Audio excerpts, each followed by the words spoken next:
A composite propane cylinder is an alternative you'll appreciate if you've ever lugged a steel propane cylinder for your gas barbecue, or if you've ever run out of gas in mid-grill because you couldn't tell how much propane was left in the tank.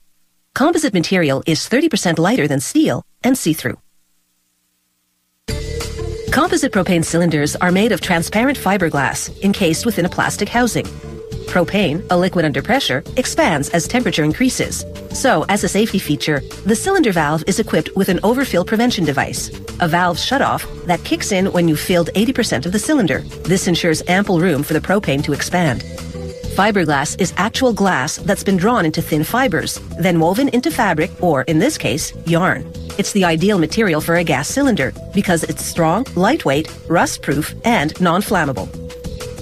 A robot simultaneously winds 12 strands of fiberglass yarn over a steel form shaped like a half cylinder. The winding pattern is very specific, strategically designed to make the cylinder walls as strong as possible. While winding, the robot applies a powdered binding solution.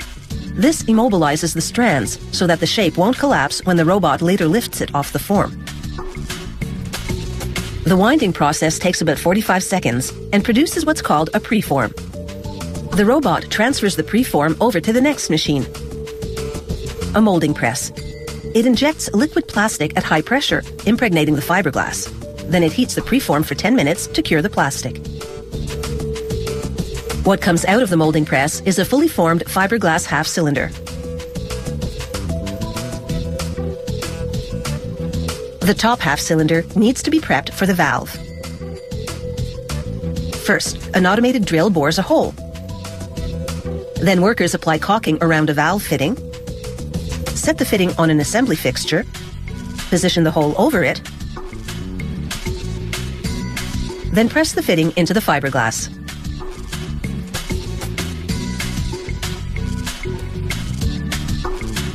Now they mount the top and bottom half cylinders on opposing lathes. A computer-guided grinding wheel with a fine diamond grit surface trims the edge of each half cylinder to an exact specification. Then it machines a precise 3-degree taper on each edge at opposing angles.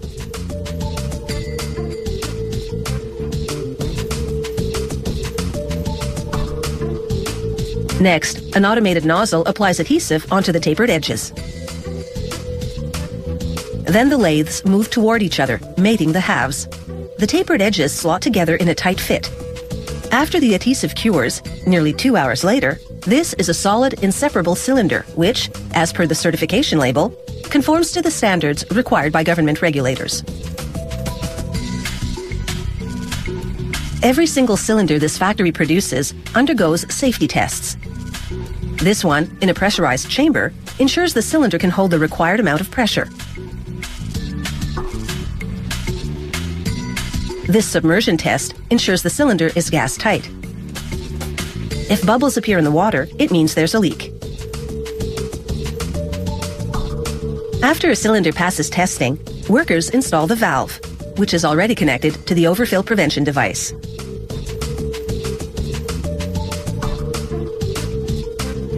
The valving machine holds the cylinder steady while it turns the valve to the precise tightness the engineering specifications require. Now it's just a matter of snapping together the cylinder's 2-part plastic housing. The housing has handles for carrying the cylinder. It also has a flat base to allow the cylinder to stand upright. Composite propane cylinders come in various sizes to fuel everything, from barbecues to patio heaters, even ride-on lawnmowers and factory forklifts.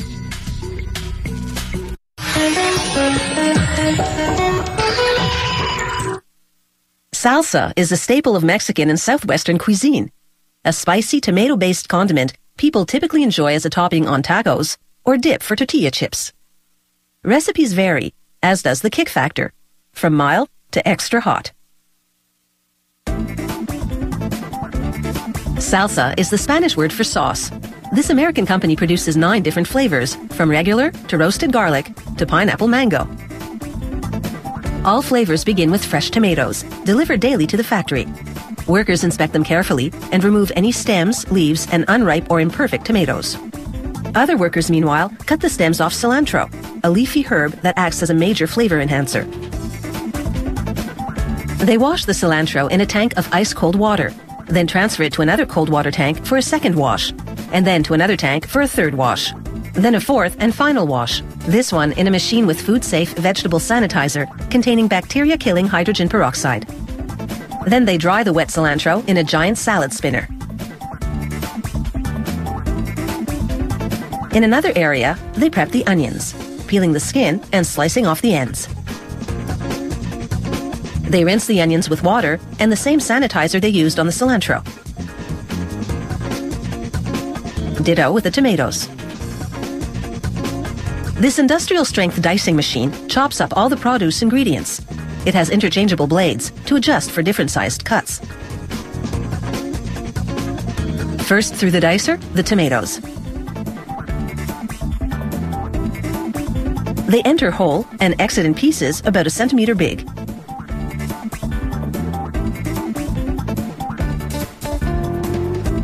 Next, the onions.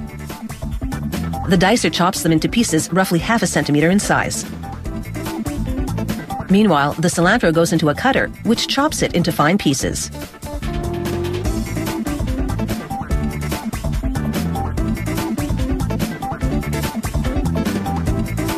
The recipe proportions are roughly 80% tomatoes, 5% onions, 2% cilantro, 5% green peppers, then additional flavor-specific ingredients, plus salt, pepper, and vinegar. With the prep work done, it's now time to blend all the ingredients in a giant mixer. Each batch begins with 208 liters of tomatoes. Next comes the cilantro. This and all the ingredients are pre-weighed so as to be in the correct proportion to the quantity of tomatoes.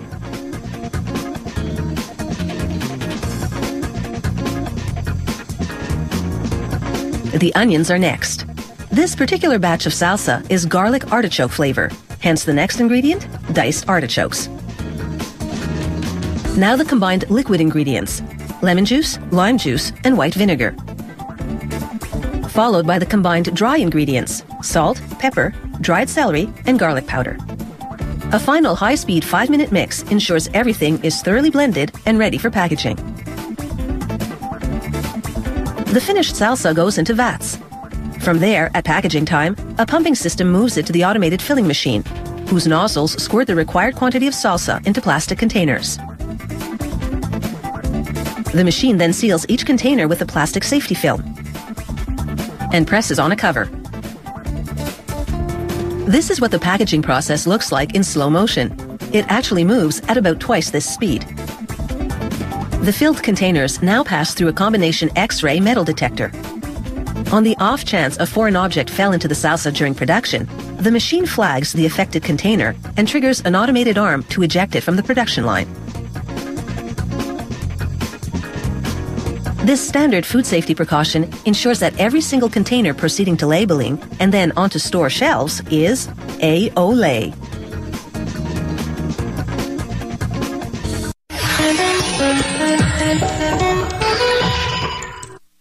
To pump water from the ground, the windmill reaches to the sky. The blades catch the breeze and spin, while gears convert the spinning action into pumping action. This technology has been around for over 2,000 years. The first known water pumping windmills originated in Persia around 7 AD. In 19th century America, this was the Wheel of Progress, a metal-bladed windmill that turned with greater force than traditional wooden ones, even in low wind conditions. Its superior pumping capacity made it indispensable to pioneers settling inland, away from rivers and streams. Today, this same design continues to be part of the rural landscape, especially where there's no electricity to run water pumps.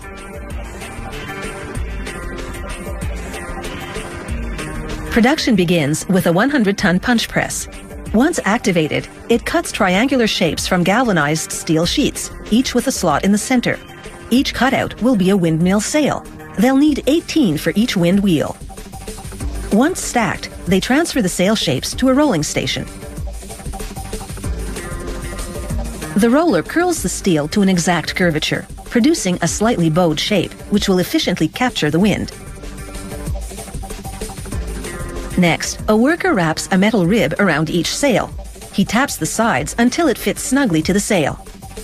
The rib has a tab that slots into the hole in the sail's center, allowing the two parts to interlock.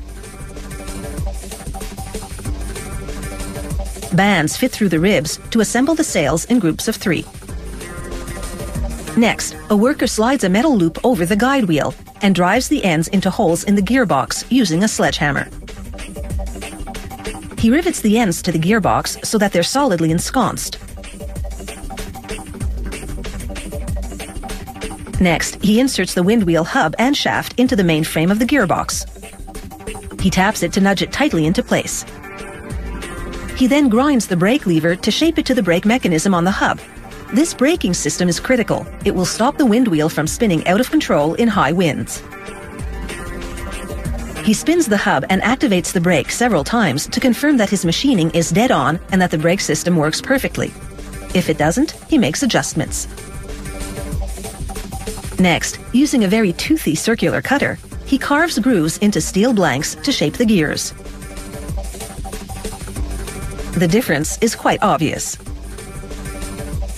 He installs a set of these gears at the base of the metal loop and secures them with a metal pin. He checks their turning radius, and then mates a larger set of gears to the smaller ones, ensuring that the teeth intermesh. This very substantial gear system will drive the guide wheel, creating the pumping action. 2 metal parts called pitman arms link the gears to the guide wheel. A steel pin holds everything together. As the gears turn, the guide wheel rolls up and down the loop to complete a pumping cycle. Next, he screws a series of thin metal rods to the hub. They're called wheel arms, and they hold the windmill sails. The wheel arms fit into pre-cut holes in the structure of the sail sections. He secures the assembly with nuts. Once all the sail sections have been mounted to the wheel arms, the windmill is ready for a spin. It's a test run to confirm the wind wheel and gears function flawlessly. It takes a crane to lift the 290-kilogram windmill to the top of its tower. Once it's in position, a worker guides the gearbox onto the mast pipe. When it's secure, they hoist the helmet. It's a cone-shaped metal cap that will protect the gears from the elements. He bolts it to the top of the gearbox. With that job done, this windmill is ready to pump. It should last decades, providing water that is as free as the wind.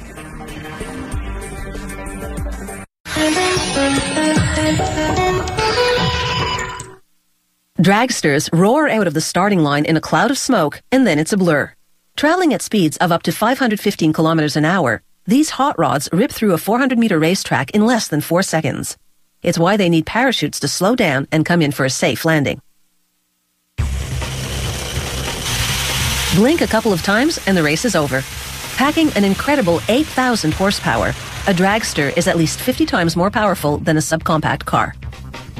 With fat rear tires for traction and a tapered aerodynamic body, the dragster is engineered for one thing only: speed. Production begins with the heart of the vehicle, the powerful 8-cylinder engine. To reduce drag, the engine block is made of lightweight aluminum. A technician carefully installs the camshaft, then fastens the timing cover to the front of the engine. The timing cover prevents oil leaks. He installs the crankshaft and hub. And once the 8 rods and pistons have been loaded and connected, he tests their movement and function. Satisfied with their performance, he encases them in an oil pan. With the installation of the drive gears and other components, the engine block is now complete. They move on to the supercharger, a forceful blower that boosts engine power tremendously. This worker seals the seams with urethane and caps the ends. He slides strips of Teflon between the rotors for extra sealing. All this sealing will ensure that the compressed air generated is directed down through the bottom of the supercharger and into the engine. With the supercharger now installed in its magnesium casing, he connects a cage-like starter to its drive pulley. It's now time for a test run. Blue streamers have been attached to the bottom of the supercharger. Their fluttering is a visual indication of the force of the air generated. The next employee attaches fuel pipes to the dragster's metal skeleton.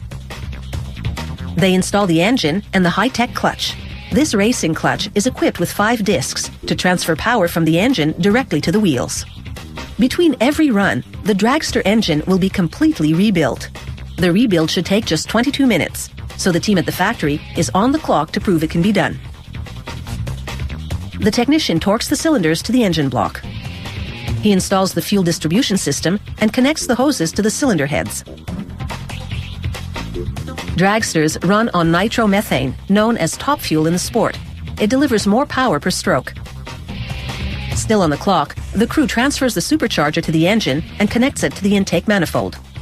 They use super-strength Kevlar strapping to restrain the supercharger in the event of an explosion. They loop a belt over the gears that drive the supercharger. They adjust the engine valves and then check to confirm the valves move freely. They cover the valves with this titanium lid to prevent oil leaks and keep all the parts in place. A technician connects spark plugs to the engine through slots in the cover, 2 per cylinder. With each step carefully timed and executed, it has taken 22 minutes for the crew to get this dragster engine in rip-roaring shape. In that 22-minute window, they also bolt the back wheels to the axle. They then slide the steering wheel into place in the cockpit and give it a try to confirm that it steers the tires at the front of the dragster. Also part of the 22-minute routine, a check of the fuel lever and the loading of the parachutes. They'll be tested at every pit stop before repacking. Finally, they fill up the tank with nitromethane fuel. This high-performing fuel is both volatile and corrosive, so there's a protective cover. This dragster is almost ready for the starting gate. All it needs is a sponsor to pay all the bills. One last test of the clutch, and this dragster is ready for the track. And it's off in a cloud of tire smoke.